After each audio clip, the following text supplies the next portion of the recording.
Welcome to Moose on the Loose. My name's David. Today, Justin Trudeau has made a huge mistake during his speech in Poland. Put it to this guy to do this, but before I show you the clip, I think this is not only a slip up, it's telling of what he's actually thinking. This isn't just a simple switch of the words, and we'll get to why.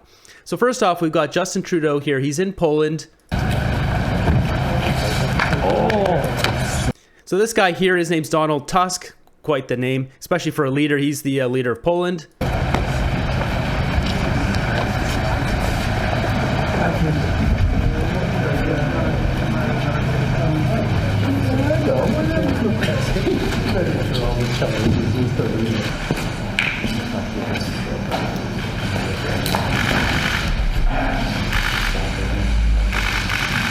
There's that cheese bucket smile we all hate from Justin Trudeau. So they have another photo op at this table, which is very weird, but I just want to show you this clip here because a couple of the photographers almost get into a fight.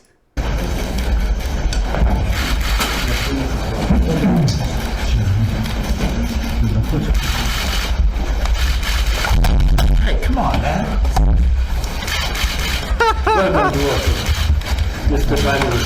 The one guy obviously tripped over his camera and he got pissed off.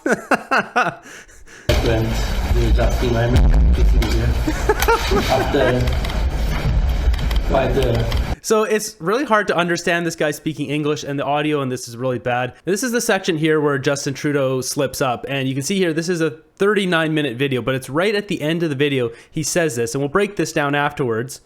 We have delivered over $10 billion in aid, including significant military aid, drones, light armored vehicles, guns and munitions. We will continue to be there with what we have, and we will continue to purchase on the international markets equipment that Ukraine needs, like all our allies do as well.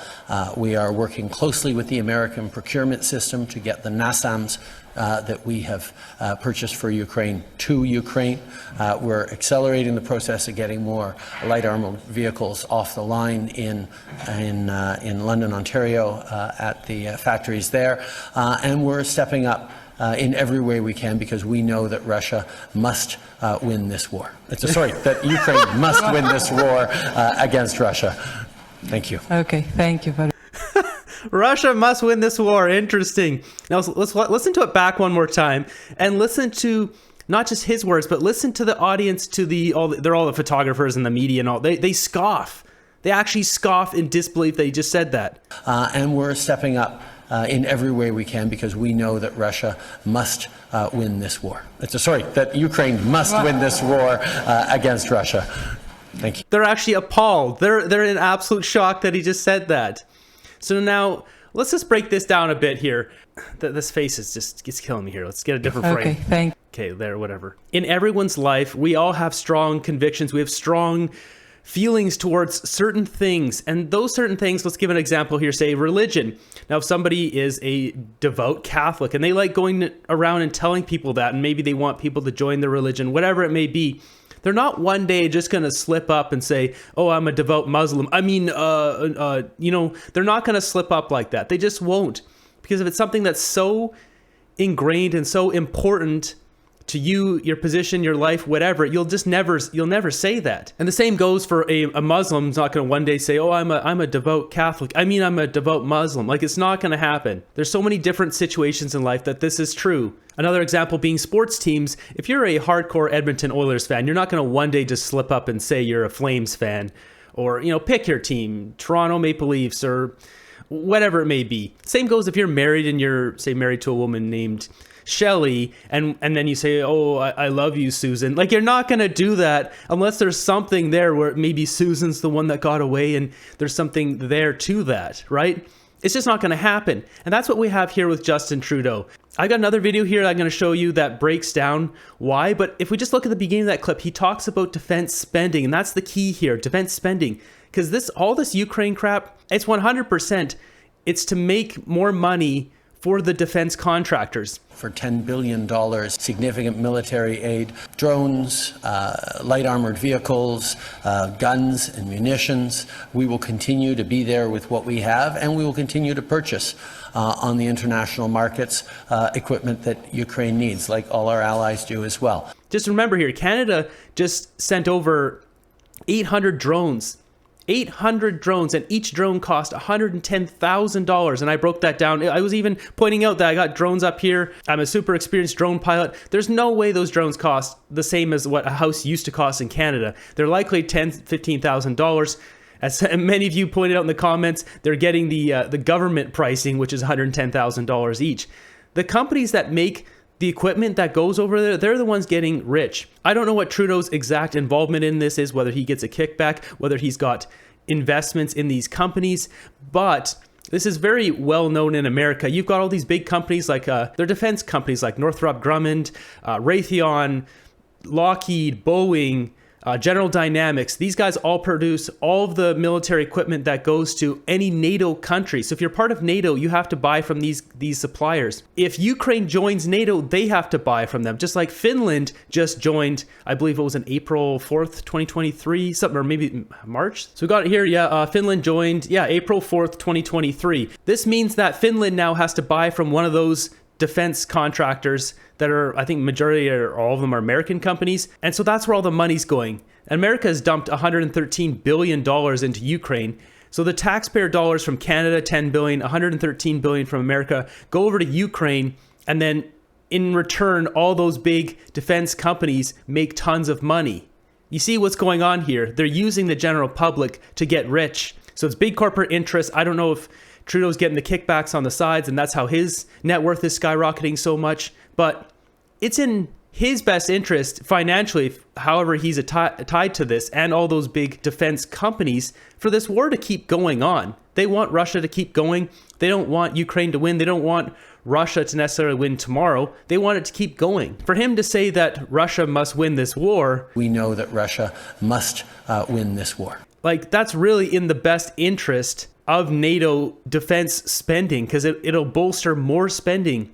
If Ukraine wins and proves that Russia can't take over, and it seems like it's, squashed this mighty Russian force that can't be defeated, defense spending is likely to go down, not necessarily up. If Russia wins, then it just kind of forces the hand to spend way more money on military. Like, we don't want to be left without a military and be weak, but we also don't want to be stupid and having all of our money going to make these defense companies rich. So I've got a video here on my X that is from Robert F. Kennedy Jr., which sums this up completely from the American perspective. So it's just down. If you didn't see my last video, I showed this. This is one of the greatest photos ever. But yeah, here's this video I was talking about. This is a war that should have never happened. It's a war the Russians tried repeatedly to settle on terms that were very, very beneficial to Ukraine and us. The major thing they wanted was for us to keep NATO out of the Ukraine. The big military contractors want to add new countries to NATO all the time. Why? Because then that country has to conform its military purchases to NATO weapon specifications, which means certain companies, Northrop Grumman, Raytheon, General Dynamics, Boeing, and Lockheed, get a trapped market. In March of 2022, we committed $113 billion. Just to give you an example, we could have built a home for almost every homeless person in this country. We then committed another $24 billion since then, 2 months ago, and now President Biden's asking for another $60 billion. But the big expenses are going to come after the war, when we have to rebuild all the things that we destroyed. Mitch McConnell was asked, can we really afford to spend $113 billion to Ukraine? He said, don't worry. It's not really going to Ukraine. It's going to American defense manufacturers. So he just admitted it's a money laundering scheme. And who do you think owns every one of those companies? BlackRock. So Tim Scott, during the Republican debate, said, don't worry, it's not a gift to Ukraine, it's a loan. So raise your hand if you think that loan's ever getting paid back. Yeah, of course it's not. So why do they call it a loan? Because if they call it a loan, they can impose loan conditions. And what are the loan conditions that we impose on? Number one, an extreme austerity program, so that if you're poor in Ukraine, you're going to be poor forever. Number two, most important, Ukraine has to put all of its government-owned assets up for sale to multinational corporations, including all of its agricultural land, the biggest single asset in Europe. In Ukraine, there's been 1,000 years of war fought over that land. It's the richest farmland in the world. It's the breadbasket of Europe. 500,000 kids almost, Ukrainian kids, have died to keep that land as part of Ukraine. They almost certainly didn't know about this loan condition. They've already sold 30% of it. The buyers were DuPont, Cargill, and Monsanto. Who do you think owns all of those companies? Yeah, BlackRock. And then in December, President Biden gave out the contract to rebuild Ukraine. And who do you think got that contract? BlackRock. So they're doing this right in front of us. They don't even care that we know anymore, because they know that they can get away with it. And how do they know that? Because they have a strategy. And that strategy is an old strategy, which is they keep us at war with each other. They keep us hating on each other. They keep the Republicans and Democrats fighting each other, black against white, and all these divisions that they sow. Those big companies, Cargill, like these are companies that supply McDonald's. They're big food companies. Monsanto, like one of the most corrupt companies in the world. That's, yeah. Roundup, that's all you have to say. Look up Roundup and the effects on human health. Putin pushed in there to take back land, and now the West is using this as a way to take as much as they can and extract money. They're using the public's money to do it at the expense of our hard works off of our backs. That's what's going on here. So as far as I'm concerned, not a dollar more to Ukraine. Pull all that money out. It just, like, enough's enough. Ukraine just needs to make a deal with Russia, and that's it. So when Justin Trudeau says, we know that Russia must win this war. Yeah, they must win this war for you to keep getting rich. That's what's going on. In the grand scheme of things, can we do much about it? I don't know. I don't think so.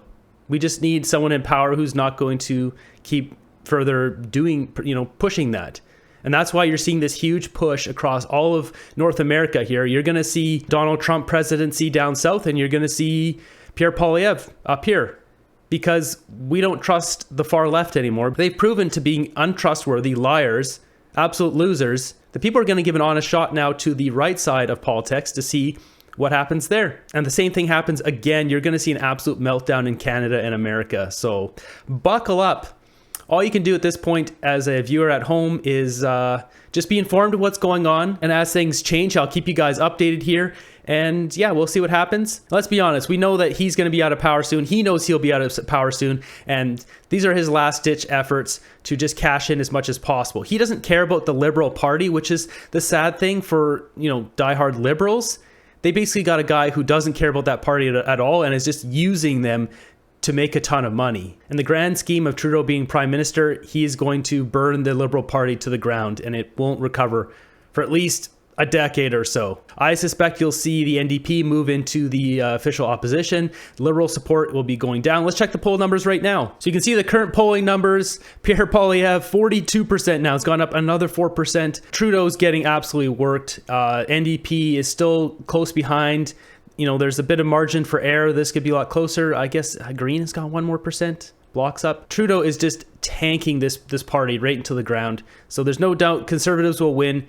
It's just a matter of if Poilievre delivers for us and doesn't have any of those deep corporate military interests or not. Either way, we'll be much better off with Pierre Poilievre than Trudeau. Nothing can be worse than Justin Trudeau. So at least now you have an idea of what I'm thinking. I'm sure there's a bunch going on there that nobody knows. Maybe some of it will be unveiled. Share your thoughts down below. I'd love to hear what you guys think. When it looks like a fish and it smells like a fish, it's probably a fish. And things are getting really stinky. It all comes down to money and power. It always has been, always will be. I want to make a note of ending all these on a positive note, so we're we're gonna go back to this one because this is just lovely. It doesn't get old seeing Justin Trudeau getting punched in the face. So be sure to subscribe for more good stuff like this. Turn on the notifications to get, notified of when my videos come out. If you guys want to check out some other content, I just uploaded a new hiking video on my other channel where I seek out to find the mountaineer cowboy, as I call it. It's a photo. It's this photo here taken at Saskatchewan Glacier. And so I start hiking a bunch of mountains trying to recreate this exact shot. I was trying to find the exact rock and the whole thing. And it turns out to be quite the adventure. So if you want to check that out, link that up down here. The grandeur of this peak. So windy.